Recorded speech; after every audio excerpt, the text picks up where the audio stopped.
Draco POV. Sinabi kong bitawan mo ko. Ramdam kong inis sa boses ni Celine. Nanginginig na naiiyak na dahan-dahan ko itong pinakawalan. Yukong-yuko ako habang lumuluha. Bahagyang lumayong asawa ko sa akin. Humihikbi ito habang nakayuko. Sabihin na natin wala ka natatandaan. Pero nagbungang pagtatalik yung dalawa. May anak ka sa babaeng yun. Napakurap ako. Gusto ko tong ikulong sa bisig ko. Ngunit ramdam ko ang galit nito. Akmang magsasalita ako nang unahan ako ni Celine. Bumalik ka na sa inyo. Iwan mo kami ng anak. Inilang hakbang ko ito. Bigla akong lumuhod sa harapan ni Celine. Huwag mo sabihin yan, baby. Mag-asawa tayo. Huwag namang ganito. Yakap-yakap ko to sa bewang nito. Panahikbi naman ito. Gusto kong iwan mo muna kami ng anak mo. Ayusin mong gusto't na ginawa mo sa babaeng yon. Bahagya ako nakahinga ng maluwag. Tumayo ako. Akmang hawakan ko mukha ni Celine nang umiwas ito. Oras na makumpirma mong anak mo ngang nasa sinapupunan ng babaeng yon. Bigla itong napahikbi. Huwag ka nang babalik pa. Panagutan mo. No, hindi ko magagawang bagay na yan. Asawa ko. Kayong pamilya ko.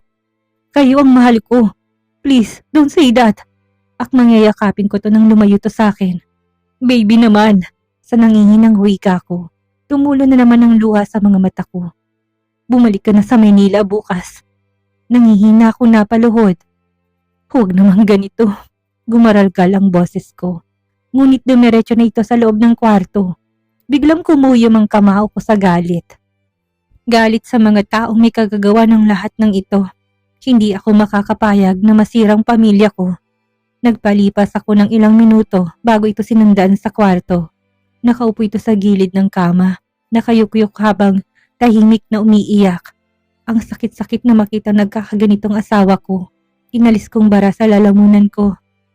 Aalis ako, pero babalik ako, asawa ko. Aalamin kong lahat ng ito. Naniniwala kung wala akong pananagutan sa babaeng yun. Hindi ko magagawang saktan ka. Gumaralgal ang boses ko. Lalo na paikbi ang mahal kong asawa. Parang tinutusok ng karayom ang puso ko na nakikitang nasasaktan kong pinakamamahal kong asawa. Maghihintay kami. Biglang namuo ang luha sa mga mata ko. Tumitig ito sa akin. Magang-maganang mapungay nitong mga mata. Sa lahat pa naman ng ayaw ko, ang nakikita tong lumuluha. Pero kasalanan ko kung bakit umiiyak ngayon. Lihim na umigting ang pangako sa galit sa babaeng Anisha na yon. Nang dahil dito, nasasaktan ng labis ang asawa ko.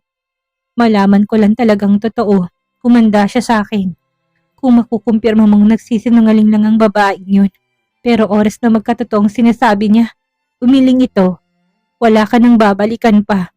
Biglang nangatalang buong kalamnan ko. Nangilid ang luha sa mga mata ko. Siguro, mapapatawad pa kita kung totoo ngang may nangyari sa inyo nang hindi mo natatandaan. Pero, kapag nagbunga, napahikbi na naman ito. Kalimutan mo na lang kami. Kumuyom ang kamao ko habang namamalisbis ang luha sa mga mata ko. Mag-asawa tayo, pagpapaalala ko sa asawa. Nangako tayo sa harap ng Diyos. Kung ako man ay minagawa pero hindi ko sinasadya, sana naman mapatawad mo ko. Huwag mo naman akong itatakwil bilang asawa mo. Garalgal at puno ng sakit at pait na daing ko sa asawa. Nakaramdam ako ng hinanakit para sa asawa. Hindi ko yata matatanggap kung itatakwil ako nito bilang asawa nang dahil lang sa isang pagkakamali na hindi ko man lang sinadya. Ni wala nga akong kaalam-alam at kamalay-malay. Napahagulhol ito. Napaupo ako sa sahig, napayuko habang lumuluha. 11:00 na ng gabi, nakaupo ako sa sofa habang nakatulala. Walang kumain sa aming dalawa. Hindi na rin ako dito kinausap pa. Babalik ako asawa ko. Papatunayan ko sa inyo na wala akong dapat panagutan sa babaeng yun. May ingat akong tumungo ng kwarto. Tulog na ito, hinaplos kong mukha ni Celine. Mahal na mahal kita, misis ko. Napakurap ako nang uminit ang mga mata ko hanggang sa humiga ako sa tabing ito. Nakatalikod to sa akin habang ako nakatihay at malalim ang iniisip. Hinayaan ko mamalisbis ang luha sa mga mata ko. Pasinghot-singhot din ako nang biglang kumilos ang asawa ko. Natigilan akong bigla nang umikot to paharap sa akin at yumakap sa akin. Dinantay din itong isang hita sa akin. Bigla ko tong natitigan. Tulog na tulog ito. Palibhasa sanay na sanay itong ganitong posisyon. Nakayakap at nakadantay sa katawan ko. Maingat kong inuna ng ulo nito sa braso ko. Tumagilid ako at kinulong to sa bisig ko. Bumuhos ang luha sa mga mata ko habang hinahaplos ang pisngi ng asawa. Hanggang salikan ko ito sa tuktok ng noo nito. Hindi ko kakayanin kapag nawala kayo sa buhay ko. Kinabukasan, nakatalikod ito habang inihahandang inuming gatas ng anak namin. Tumikim ako upang maalis ang bara sa lalamunan ko. Ibinaba kong bag na sukbit-sukbit ko. May ingat akong lumapit sa likuran ni Celine hanggang sa ipinulupot kong braso sa balingkinitan nitong katawan. Pumatak ang luha sa mga mata ko. Babalik ako, asawa ko. Papatunayan ko sa'yo na wala akong dapat panagutan sa babaeng yun. Hihintayin mo ko, ha? Pakiusap ko. Hindi to kumibo, pero tahimik itong umiiyak. Umalis ka na. Garal-gal at ikibing wika ni Celine. Sunod-sunod na pumatak ang luha sa mga mata ko. Ramdam kong sakit na nararamdaman ng asawa ko. Mahal, nahirapan ako magsalita. Parang sinasakal ang leg ko ng mga oras na yun. Mahal ko kayo ng anak natin. Babalik ako. Kahit na sobrang sakit na iwanan ng mag-ina ko, kailangan kong umalis. Yun din ang gusto ni Celine. At kailangan ko rin itong gawin upang malaman ng katotohanan. Ngayon pa lang talagang nanggagalaiti ako sa tindi ng galit. Talagang masasaktan kong babaeng yun. Mabagal kong kinalas ang braso sa bewang nito. Hinalikan ko to sa gilid ng ulo nito. Sa nanginginig na kamay, kinalong kong anak ko. Lalo ko napaluha. Bumubulong-bulong ang anak ko para bang may sinasabi na rin to. Hinalikan ko to. Aalis na muna si daddy, anak. Pero babalik din kaagad ako. Pangako yan. Nanatiling nakatalikod ang asawa ko. Para bang ayaw nitong makitang pag-alis ko. Asawa ko, aalis na ako. Lalo ko narinig ang hagulhol ni Celine. Gusto ko sana tong yakapin ulit pero ako lang din ang mahihirapan. Mabigat sa loob na binitbit ang aking sariling bag. Hindi pa ako nakakalabas ng pinto nang biglang umiyak ang anak namin. Sobrang lakas na akala mo kinurot. Mukhang nararamdaman itong pag-alis ko. Paglingon ko, ang lumuluhang asawa ko. Kinarga nitong anak namin at sinayaw-sayaw. Shh! Tahan na! Mama, sira nak! Humihikbing wika ni Celine. Lihim ako na pahaguluhol. Bakit ko ba nasasaktan ng ganito ang sariling mag-ina ko? Nakakailang hakbang na ako pero lalo lang umiiyak ang anak namin. Hanggang sa hindi na ako nakatiis. Bumalik ako sa loob. Kakargahin ko na muna. Umalis ka na! At saka to tumalikod. Napaiyak ako. Baby, kakargahin ko lang ang anak natin bago ako umalis. Pakiusap ko. At talagang tumili ang iyak ni Gray kahit na sandali lang. Nakayuko ito't hindi tumitingin sa akin. Shh! Nandito si daddy, anak. Tahan na po. Pakiusap ko. Lalo kong napaluha tumintuto sa pag-iyak. Para itong may sinusumbong sa paraan ng pag-ungol nito. Kitang-kita kong pag-upo ng asawa ko sa lamesa at paghikbi nito. Pasigok-sigok na rin ito. Alam ko mabigat at masakit dito na aalis ako. Alam ko yun at ramdam ko. Galit lang ito ngayon dahil sa balita. Pero gagawin kong lahat malaman ko lang kaagad ang buong katotohanan. Kung ano talagang nangyari at paano nakapasok ang babaeng yon sa kondo ko. Tumingin ako sa anak namin. Umuungol pa rin ito ng mahina habang nakatingin sa akin. Babalik naman si daddy, anak. Hindi ko naman kayo iiwan. May aayusin lang si daddy, ha? Hindi ko iiwan si mommy. Huwag ka na po mag-alala, ha? Kayo lang ang mahal na mahal ni daddy. Binigyan ko to ng halikat sa kabinigay sa asawa ko. Inabot naman itong walang imik. Hindi ako nakapagpigil. Hinawakan kong baba ni Celine. Hindi naman ako nito maitulak at hawak-hawak na nito si Gray. Hinuli kong labing nito. Hinalikan ng malalim. Nalasahan ko pang luha nito. Naghalong mga luha namin sa isa't isa. Rinig kong pagsinghap nito. Mahal na mahal kita.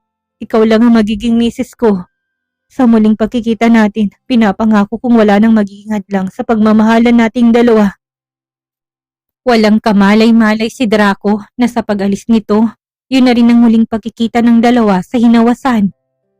Kuyumang kamao ko habang sakay ng bus pabalik ng Maynila. Hindi mawala-walang tindi ng galit na nararamdaman ko ng mga oras na yun. Kung totoo man na may nangyari sa amin ng babaeng Anisha na yun, huwag siyang umasa na pananagutan ko siya. Lalo ko siyang kamumuhian. Masyado siyang makati. Sinamantala niyang kahinaan ko, talagang nagawa niyang kapangin ako kahit na wala akong malay ng panahong yon. Kung inaakala nitong dahil sa ginawa nito, makukuha ko nito, nagkakamali ito. Napakurap ako nang uminit ang mga mata ko. Sana okay lang kayo, asawa ko. Babalik din ako kagad. Lumipas ang mga oras na hindi man lang ako dinaanan ng antok. Gumagalawang pangako sa isiping may kasabwat ang babaeng Anisha sa mismong building na tinutuluyan ko. Hindi to makakapasok sa kondo ko kung wala itong kasabwat na nagtatrabaho sa Z building at talagang humanda silang lahat sa akin. Tumunog ang ngipin ko sa galit. Hindi ko nahangad na makapanakit ng babae. Pero sa ginawa nilang pagsira sa relasyon naming mag-asawa, sisiguraduhin kong makakapanakit ako sa pagkakataong ito. Di Silva's Mansion. Kaagad na nalaki ang mga mata ng security guard na nasa malaking gate. Sir Draco, sabay ko nito. Pinagbuksan naman ako nito ng gate. Salamat. Madilim ang mukha ko. Dire-diretso akong papasok sa malaking sala. At ganoon na lang ang panginginig ko nang makitang babaeng kinasusuklaman ko. Gulat na gulat ang mga to na makita ako. Bigla ako nabitawan ng bag na dala-dala ko. Oh God, son! Sa wakas, umuwi ka na! Sinalubong ako ni Mami ngunit nilagpasan ko lang ito at kuyom ang kamao. Nainihakbang ang mga paa patungo kay Anisha. Draco! Takot na takot ang itsura nito. Napatras pa. Lihim ako na pangisi ng malademonyo. Dapat ka lang matakot at sinungaling ka! Kuya! Rinig kong sambit ni Doreen. Dahil yata sa tindi ng galit, humarang si Mami kay Anisha. Draco, huwag mo siyang sasa! Bigla kong tinabig si Mami. Gulat na napasinghap ang mga to. Napasalampak ito sa sahig. Hindi makapaniwalang nalalaki ang mga mata nito. Kuya! Sabay ng kambal. Nanilisik na sinakmal kong leeg ni Anisha. Biglang napatili si Doreen. Ang lakas ng loob mo na magpakita sa akin! Dumadagungdong ang boses ko. Pulang-pulang mukha ko sa galit. Namumutla na ito pero hindi ko pa rin ito pinapakawalan. Halos nakaangat na mga paa nito. Oh God, anak! Tama na! Anong ginagawa mo? Napaiyak ang mami ko. Napahikbi na rin ang dalawang kambal. Hanggang sa mapansin kong tumakbo si Donita. Daddy! Daddy! Malakas na iyak nito habang humihingi ng tulong.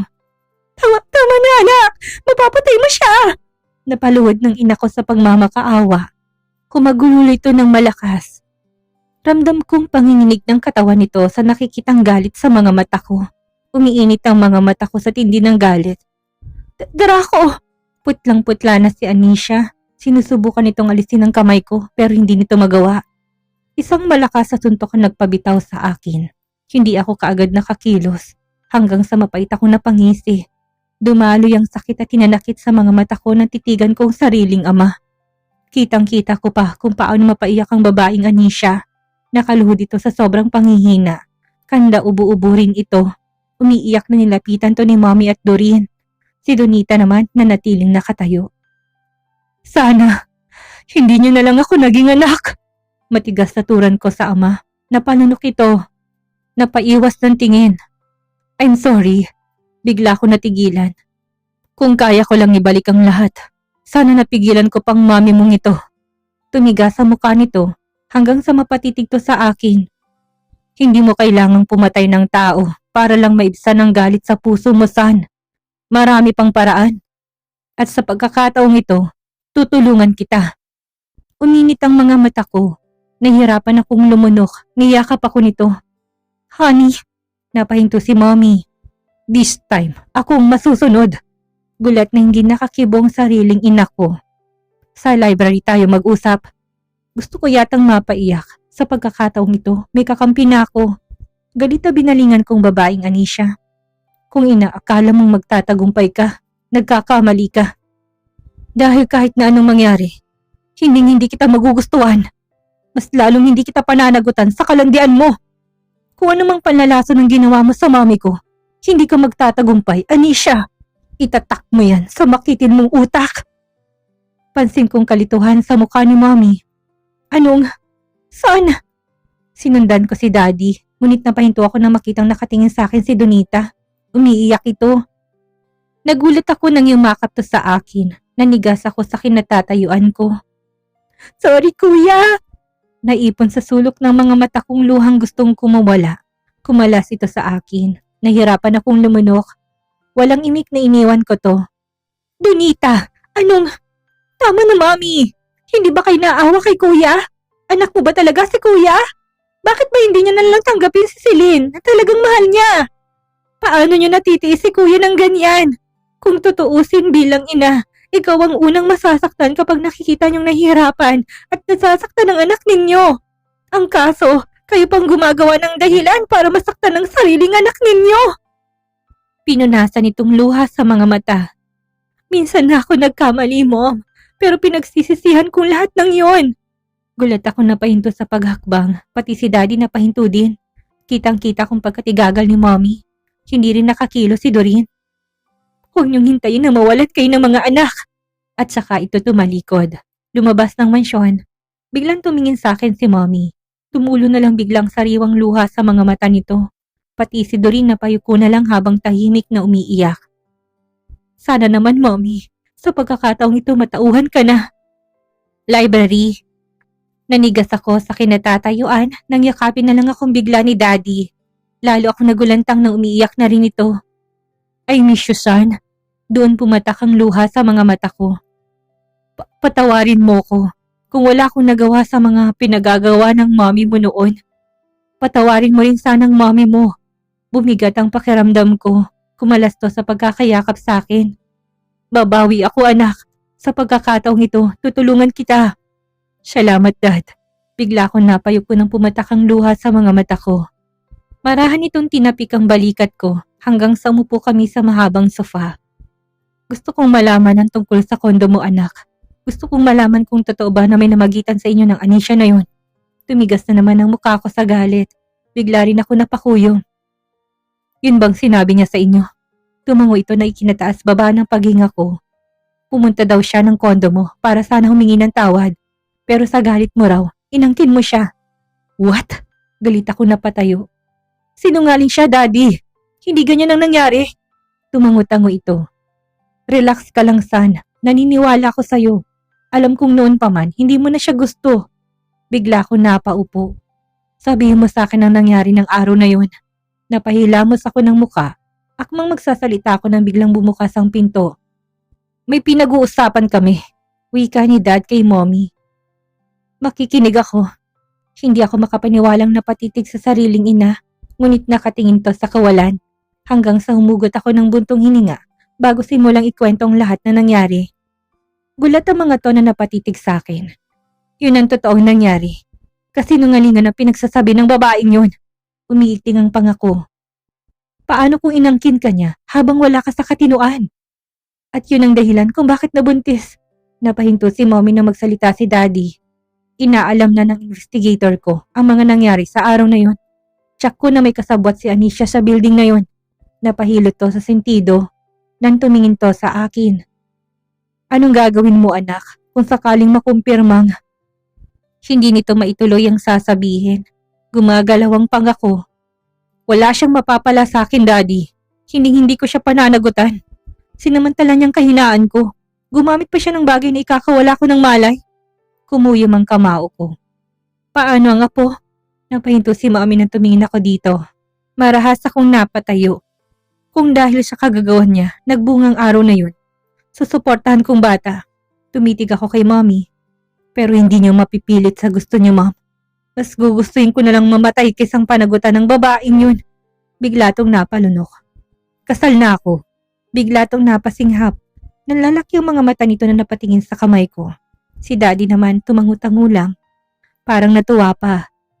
Kasal ka na? Hindi makapaniwalang tanong ni Mommy. Yes, kasal na ako sa babaeng mahal na mahal ko. Pinagdiinan ko pang salitang babae. Bigla itong napahawak sa bibig nito. Tumayo si Daddy. Congrats, son. Masaya ako para sa'yo. Ipinakita mo sa amin na kaya mong mabuhay kahit na walang karangyaan kinalakihan mo. Alang-alang sa pamilya mo ngayon. Pagkatapos ng problemang ito, pwede mo na silang ibalik dito. Gusto ko nang makita ng apo ko. Nakagat kong ibabang labi. Mabuti pa si Daddy. Thanks, Dad. Tahimik naman si Mommy. Bigla itong napatulala. Alam ko naman ng oras magalit si Daddy, walang magagawa si Mommy. Hindi naman yata nito nanaisin na mawalan ng anak at mawalan pa ng asawa. Hindi ko gustong nanditong Anisha na yun, Daddy. Baka ano pang magawa ko sa kanya. Tumiimbagang ako, lumingon to kay Mommy ng tahimik pa rin. Kailangan mo siyang kausapin. Bumalik sa bahay nila. Wala pa tayong kasiguraduhan kung apo nga natin ang nasa sinapupunan niya. Pati ako biglang napalingon kay Daddy. Oo nga pala, sa galit ko hindi ko na yun naisip. Paano nga kung hindi sa akin ang pinagbubuntis nito at gustong ipaako sa akin para lang makuha ko nito? You, Anisha, hindi ka magtatagumpay. Napaawang naman ang labi ni Mommy, bigla rin tong nagulat. Himalat ngayon lang nawala ng boses ang mommy ko. Takot din naman pala kay Daddy. Exactly, Dad. Malakas ang kutob kung hindi sa akin ang pinagbubuntis niya. Kung sakaling buntis nga siya. Dahil sa kaibangan niya sa akin, gagawin itong lahat, makuha lang ako nito. Marina kong napailing. Nababaliw na siya. Nasisiraan na siya ng ulo. Tinapik ako nito sa balikat. Ako nang bahala. Magpahinga ka na muna. Alam kong pagod ka. Hindi naman ako mapakali sa loob ng kwarto ko. Gusto ko nang mapuntahan ng mag-ina ko. May nararamdaman akong takot. Takot na hindi ko alam kung saan nanggagaling. Kailangan ko makabalik kaagad sa hinawasan. Ngayon si Daddy ang humahawak sa problemang kinakaharap ko. Mapupuntahan ko kaagad ang mag-ina ko. Nakagad kong ibabang labi. May isasama na kita ulit dito, baby. Wala nang mananakit sa'yo't hindi na kita iiwan. Alam ko rin naman na hindi naubra ang pinagagawa ni Mommy at si Daddy nang makakabangga nito. Laking pasasalamat ko tilabas ni Daddy ang pagiging ama nito at ang pagiging ulo ng sambahayan sa pamamahay na ito. At dito na po nagtatapos ang kabanata ng ating kwento at sana'y muli niyo po akong samahan sa mga susunod pang kabanata. Maraming salamat po at keep safe everyone.